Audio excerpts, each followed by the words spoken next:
লোচন, দেখিস চোখটার সাথে বদনটাও না বিগড়ে যায়।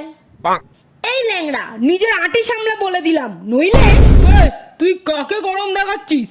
ওহ ঠাকুরপো, এই গরমের মধ্যে তোমরা আবার কি শুরু করলে বলো তো? শোন, আজ থেকে আমাকে কেউ পাতি লেবু বলে ডাকবি না। এখন আমি আর পাতি না। তাহলে কি কি বলে ডাকবো? ল্যাবদা? সালা লেডিস ফিঙ্গার, তুই আমাকে ল্যাবদা বললি? না না, তুমি ওর কথায় কিছু মনে করো না লেবুদা, বলতে গিয়ে ওই ল্যাবদা বলে দিয়েছি।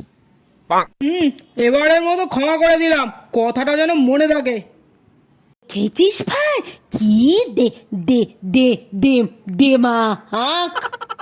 তুই তেড়ি বেড়ি করলে দানা বুঝে দেবো, পটল তুলে দেবো।